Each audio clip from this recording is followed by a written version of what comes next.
afternoon and welcome back. Jimmy and I are here to talk to you today about supervised visitation. People like this get supervised visitation. I don't know why. That'll work. Alexa, supervised visitation. Yeah. Is that something that you've had to deal with in any of your cases? Yeah, I definitely have. So, obviously, supervised visitation is exactly what it sounds like, right? It's visitation of a parent with a child with somebody else there to watch. Yep. That can be a parent of the parent. It can be another agreed upon third party, family member, friend, or it can actually be a supervision service that is paid for by one or both of the parties to come visits or, come to the visits and watch the visit. Yep. Generally resulting in a report, like an actual written report Yep. that you can put your hands on and read after the fact, especially in the cases where you've got some concerning things about parents saying things to children or, potential threats of harm. Now, let me ask you about the duration and administration of the supervision. Is it normally on a permanent basis, or do these go into temporary orders, or how is supervision normally handled? So it's a tough one to say usually or normally, right? So I've certainly had cases where it's been on a permanent basis.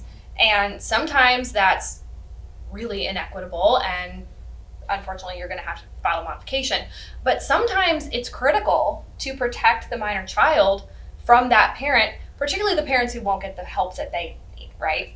I've certainly seen it in temporary orders more commonly, generally in those cases where the parent is either trying to establish a relationship with the child or has been out of contact with the child for some period of time, and we're trying to make sure that that child is either comfortable or safe in that parent's care, right?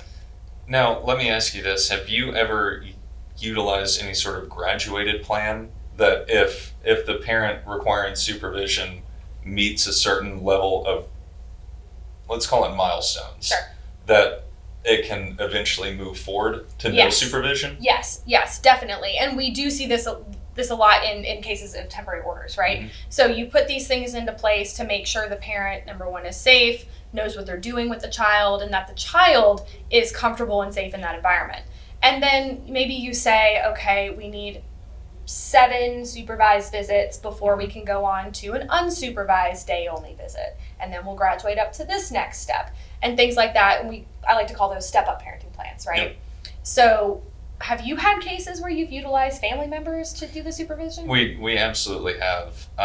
We have had the one that's coming to mind right now, provided that the parent requiring supervision, so long as they were staying at their parents' house, then they could have overnight visitation with the child. Okay. However, if they were not staying at that home, then it was basically day only.